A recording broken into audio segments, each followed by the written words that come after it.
এগুলো সব হচ্ছে বাংলাদেশের সীমানা। আর এই যে পাহাড় যেটা আমরা সামনে দেখতে পাচ্ছি, এটা কিন্তু সম্পূর্ণটাই ভারতের মধ্যে। আর কিছু কিছু বিজেপি সদস্য যেতে দিচ্ছেন না, আবার কেউ কেউ শর্ত সাপেক্ষে যেতে দিচ্ছেন। সো আমি সকাল থেকে অপেক্ষা করতেছিলাম যাওয়ার জন্য। তো যখন বিজেপির শিফটিং চেঞ্জ হয়ে গেছে তখন কিন্তু আমি যাওয়ার সুযোগ পেয়েছি। খুব জলদি গিয়ে খুব তাড়াহুড়া করে চলে আসছি। আসসালামু আলাইকুম, সবাইকে স্বাগত জানাচ্ছি আবারও সেই নেত্রকোনা থেকে। নেত্রকোনা জেলার কলমাকান্দা উপজেলা এবং রংসাতি ইউনিয়নের পাঁচগাঁও গ্রাম থেকে। তো আপনারা জানেন যে অলরেডি এই পাঁচগাঁও চন্দ্রডিঙ্গা যে পাহাড় রয়েছে, সবচেয়ে বেশি আলোচিত টুরিস্ট স্পট যেটি আছে বাংলাদেশের মধ্যে অন্যতম একটি বর্তমানে। সো আমি গতকাল এসেছি, নেত্রকোনা জেলা সদরে ছিলাম, ওইখানটাতে ঘুরেছি। ওইখানে বন্যী নামক বা বাংলা বাজার নামক একটা অলরেডি আমি সুন্দর একটি হাওরের ভিডিও করেছি। যারা দেখছেন ধন্যবাদ, আর যারা দেখেননি তারা দেখে নিতে পারেন এন্ড স্ক্রিন থেকে এবং আই বাটনে ক্লিক করে, এবং ডেসক্রিপশন বক্স থেকেই দেখতে পারেন। সো আজকে সকালে আমি চলে আসলাম নেত্রকোনা থেকে, প্রথমে কলমাকান্দা থেকে এখন পাঁচগাঁওয়ে। দেখতে পাচ্ছেন যে আমি অলরেডি একদম সীমানায় চলে আসছি।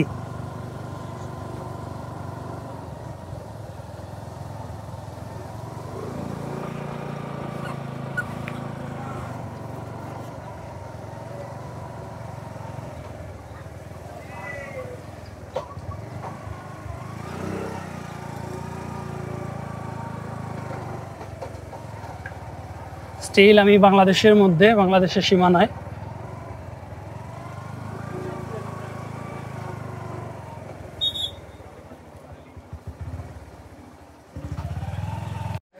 আমি সকাল থেকে এসে বসে আছি এই জায়গাটাতে।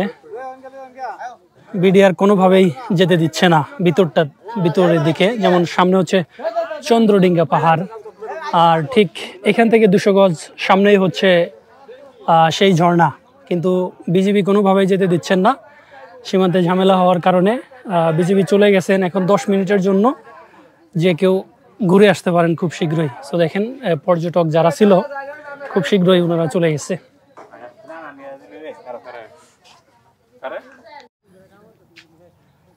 সামনে সীমান্ত অতিক্রম করা নিষেধ। হ্যাঁ, জানিয়ে দিবে না? জাস্ট আমি এখান থেকে চলে আসবো।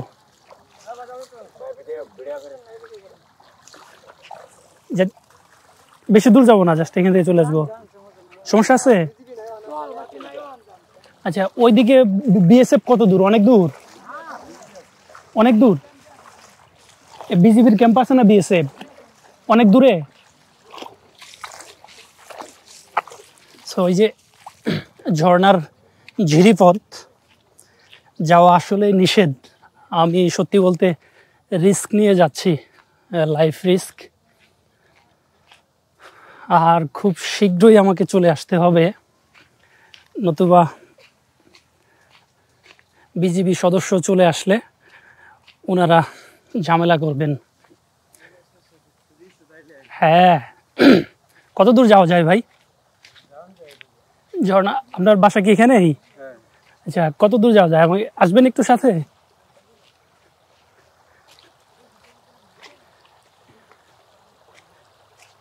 এই যে ঝিরিপথ, খুবই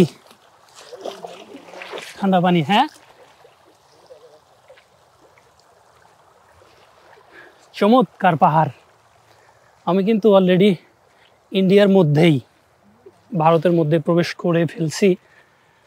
এই সামনে হচ্ছে বাংলাদেশ। আসলে এটা আসলে ভয়ই করতেছে।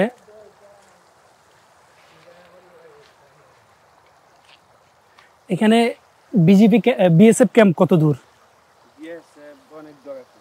অনেক দূর। আমরা কত দূর পর্যন্ত যেতে পারবো? সামনে বলতে এই পাহাড় পর্যন্ত যেতে পারবো? আচ্ছা, ওই পর্যন্ত গেলে কি গুলি করবে নাকি? আবার গুলি করবে না?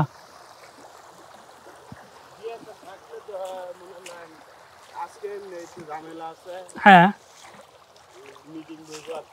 আচ্ছা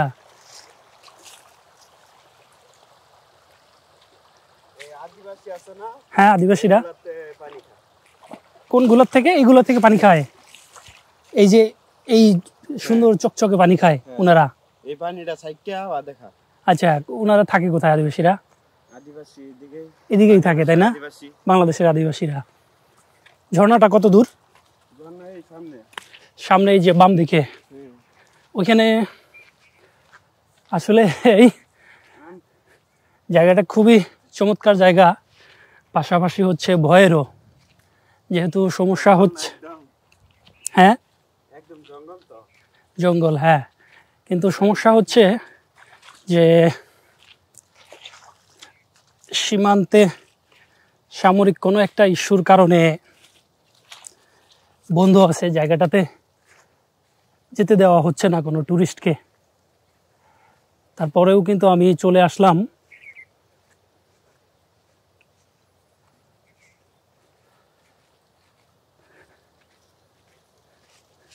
এই যে আমাদের বাংলাদেশ আর এটা হচ্ছে এই যে ইন্ডিয়ান সীমান্ত পাহাড়গুলা দেখেন কত বড়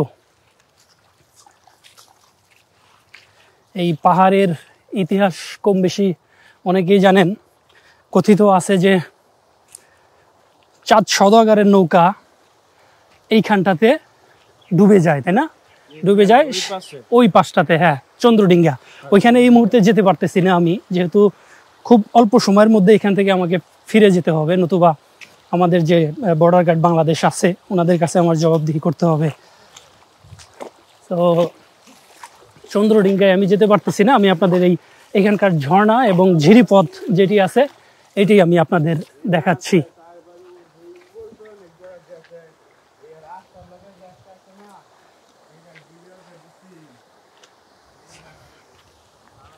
সো সেই চাঁদ সওদাগরের নৌকা ডুবে যাওয়ার কারণে ওইখানে ঠিক নৌকা আকৃতির পাহাড়ও রয়েছে এই কারণে ওই পাহাড়কে বলা হয় চন্দ্রডিঙ্গা পাহাড় আর এটি হচ্ছে ঝর্ণা এই যে সামনেই ঝর্ণা ভাই এই যে আমি কি ওই পর্যন্ত যেতে পারবো আসেন আমার সাথে আসেন এগুলা কি বাংলাদেশের গরু তোমাদের গরু আছে এখানে আচ্ছা ওই ঝর্ণা পর্যন্ত যেতে পারবো নাকি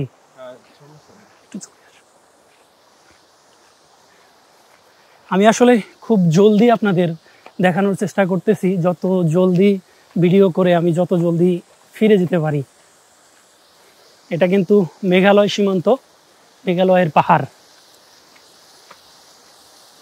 এটাই হচ্ছে সেই ঝর্ণা তাই না এটা ছাড়া আর কোনো ঝর্ণা আছে দিকে এখানে শুধু ঝর্ণা এই যে একটাই ঝর্ণা আচ্ছা যদিও আমার প্ল্যান ছিল গোসল করার আমি একদম রেডি হয়ে আসছি কিন্তু সেটা হচ্ছে না কারণ খুব বেশি রিস্কি আর এই যে হ্যাঁ আর এই যে ঝিরিপথ এই পথ ধরে কিন্তু আরও সামনে যাওয়া সম্ভব ওই সামনে গেলে আরও বেশ কয়েকটা ঝর্ণা রয়েছে কিন্তু এই মুহূর্তে ওইখানে যাওয়া পসিবল না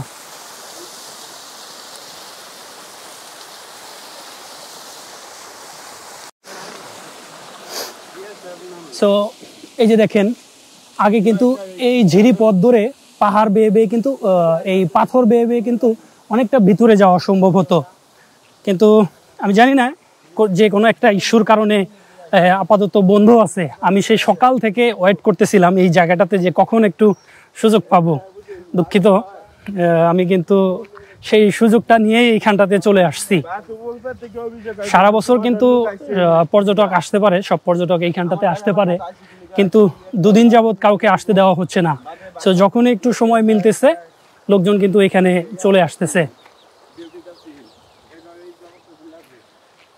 তো আমি এইখানটাতে খুব বেশি সময় নিলাম না এখনই চলে যাচ্ছি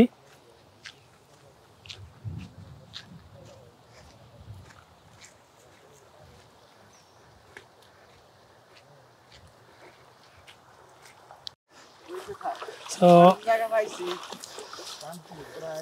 আমি সুযোগ পেয়েছিলাম হালকা একটু, সেই সুযোগে এই ঝর্ণার কাছ থেকে ঘুরে আসলাম। আপনারা যারা আসবেন তারা কিন্তু খবর নিয়ে তারপর আসবেন যে এখন এইখানটাতে আসার অনুমতি আছে কিনা, যে আসলে এখন পর্যটকদের আসতে দেওয়া হচ্ছে কিনা, সেই সুযোগ আছে কিনা। সো আমি আরও বেশ কয়েকটা পয়েন্টে যাব, এই এলাকারই, এই কলমাকান্দা এলাকারই আরও বেশ কয়েকটা পয়েন্টে যাব। সুতরাং এখন এই যে পাহাড় যে রয়েছে কলমাকান্দার চন্দ্রডিঙ্গা পাহাড়, এখান থেকে বিদায় নিচ্ছি, নিয়ে অন্য পর্যটন স্পটগুলোতে চলুন আমরা ঘুরে আসি।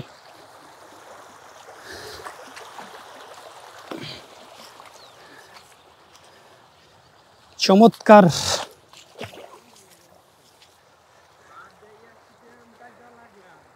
আপনি কি করেন?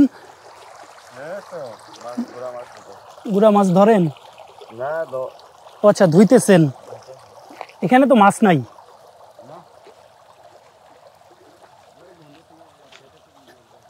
আচ্ছা,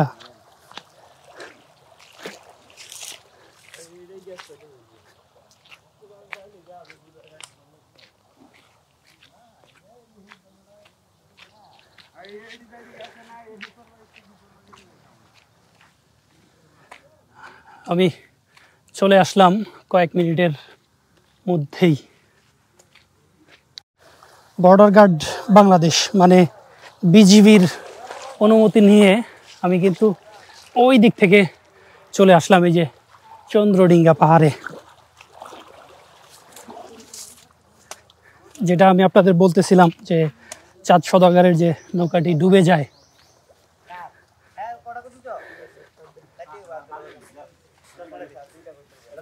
চমৎকার বটগাছ, বড় বড় পাথর।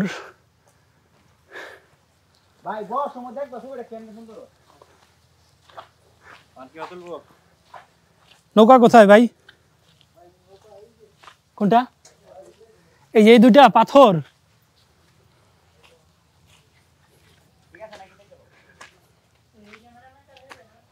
এই দুইটা ভাই? আচ্ছা, এই যে পাথরের মতো দেখতে, পাথরের মতো দেখতে এই যে দুটো, এই এটার নাম অনুসারেই কিন্তু নাম রাখা হয়েছে চন্দ্রডিঙ্গা পাহাড়, যেটা আমি আপনাদের আগেই জানিয়ে দিয়েছি যে চাঁদ সওদাগরের নৌকা ডুবে যায়, সেই চাঁদ থেকে চন্দ্র আর নৌকা থেকে ডিঙ্গা, সেই চন্দ্রডিঙ্গা পাহাড় এটি। এই যে একটি নৌকা, এই যে একটি নৌকা, আর হিউজ একটি বটগাছ।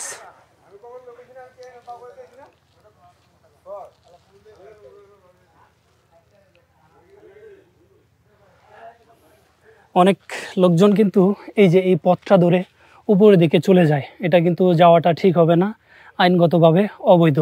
সো আমরা যারা ঘুরতে আসবো আমরা কোনোভাবেই চেষ্টা করব না এই পথ দিয়ে উপরে যাওয়ার, কারণ হচ্ছে এটা সম্পূর্ণ অবৈধ এবং ভারতীয় যে সিকিউরিটি ফোর্স আছে তারা কিন্তু আইনানুগ ব্যবস্থা নিতে কোনো কার্পণ্য করবেন না।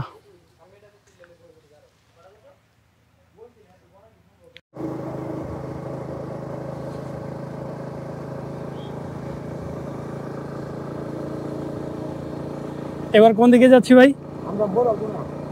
বড় বড় কুনা। আচ্ছা, জাফলং যাওয়ার পথেও ঠিক এরকম সিনারিটাই চোখে পড়েছিল গত বছরটাতে।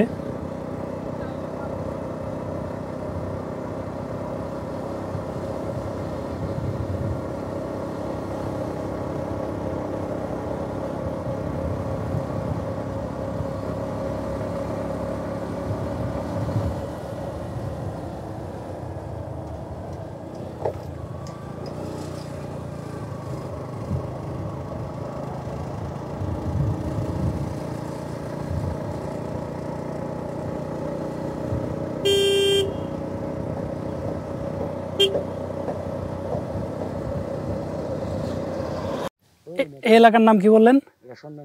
সন্ন্যাসীপাড়া। আমরা কি ইন্ডিয়ার সীমানার ভিতরে? আচ্ছা, না আমরা ভিতরে না, বাইরে আছি। ওই যে হচ্ছে সীমানা, পিলারটা, বাংলাদেশের মধ্যেই আছি।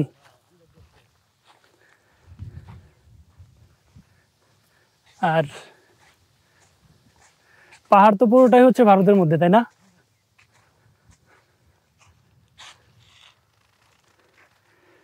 পাহাড়ের উপরে ইন্ডিয়ানদের ঘর বাড়ি।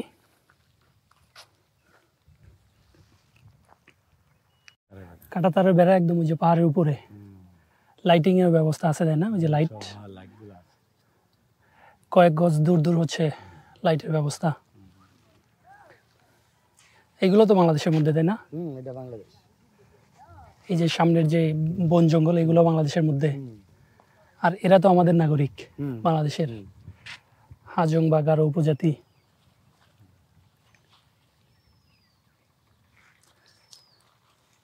চলেন আমরা নেক্সট স্পটে যাই। এই নদীর নাম কি? মহাদেব নদী। মহানন্দা। মহাদেব নদী। মহাদেব মেঘালয় থেকে আসছে, তাই না? এই ইন্ডিয়ার সীমান্তে কোন এলাকা জানেন? এটা মহাদেব, ওই জায়গার নাম। জায়গার নামই হচ্ছে মহাদেব।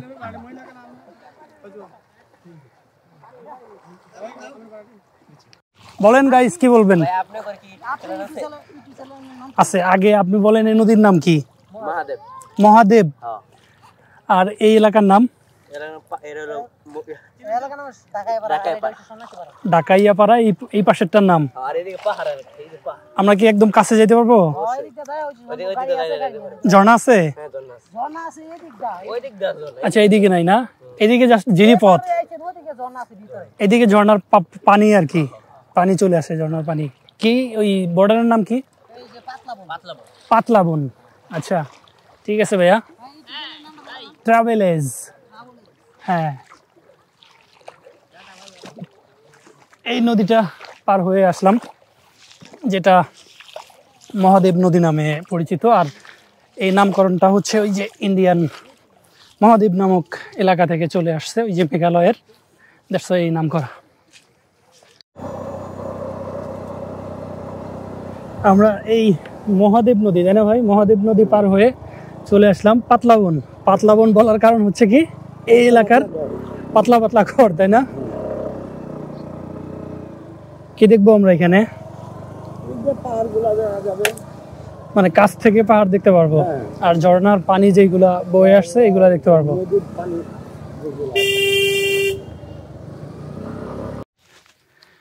যারা প্রাইভেট কার নিয়ে আসবেন তারা কিন্তু প্রাইভেট কারটা নদীর ওই পারে রেখে আসতে হবে।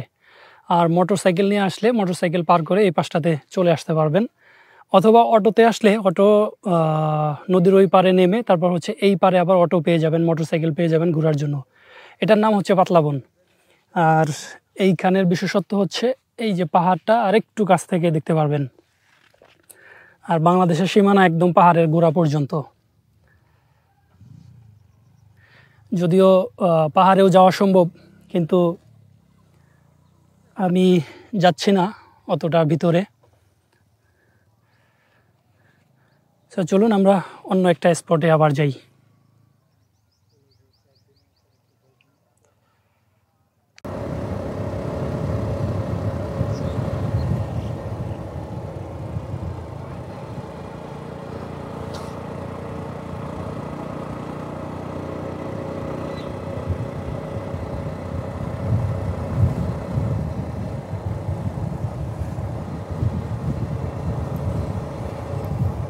আমরা যাচ্ছি কোন দিকে?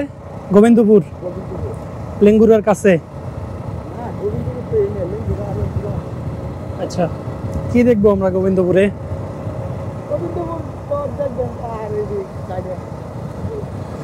মানে আরো কাছ থেকে পাহাড় দেখতে পারবো। ঝর্ণা আছে কি ওইখানে?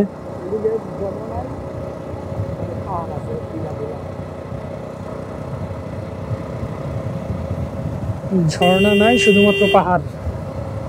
দূর থেকে দেখতে পারবে।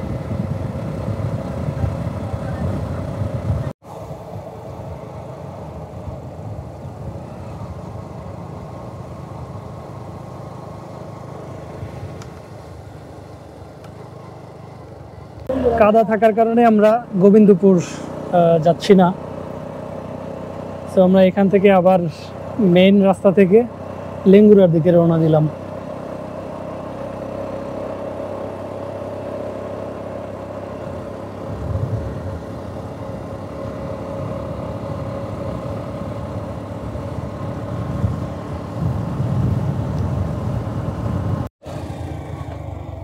থামতে হবে। হ্যাঁ,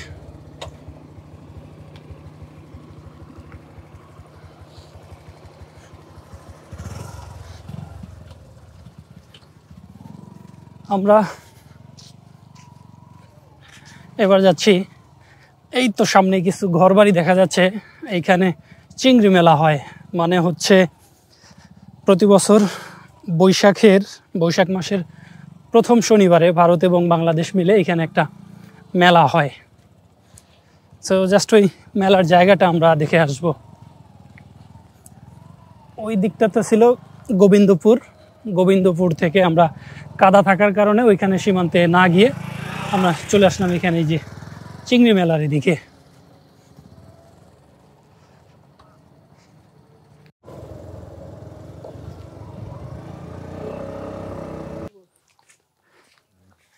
এই পাহাড় কি বাংলাদেশের মধ্যে না ভারতের মধ্যে? ভারতের মধ্যে। আর এই যে বাড়ি বাংলাদেশ, এই বাড়িগুলো বাংলাদেশ। শুধুমাত্র ওই পাহাড়টা হচ্ছে ইন্ডিয়ার মধ্যে। ওইখানে তো যাওয়া যাবে না, তাই না? তাও লোকজনে যায়। ঝর্ণা আছে কি? না, ঝর্ণা নাই। এই মেলার নাম কি বলেন? এই মেলা চিংড়ি, গোপালবাড়ি চিংড়ি মেলা কবে হয়? চৈত্র মাসে। লোকজনে বলতেছিলেন যে বৈশাখের প্রথম শনিবারে হয়, বৈশাখ মাসের এরকম। ও, এটা অন্য জায়গায়। আর এটা কোন সময়? চৈত্র মাসের কি প্রথম দিনে? না, 10 তারিখ হয়, 20 তারিখ হয়, এরকম আর কি। চৈত্র মাসের 10-20 তারিখ। আচ্ছা,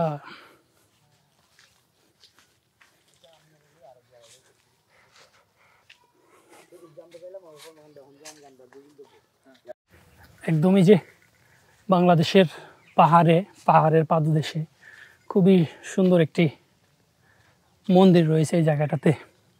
যেহেতু এই সীমান্ত এলাকায় হাজং এবং গারো উপজাতিদের বসবাস, ওনাদের কেউ কেউ হিন্দু ধর্মাবলম্বী এবং কেউ কেউ খ্রিস্টান ধর্মাবলম্বী।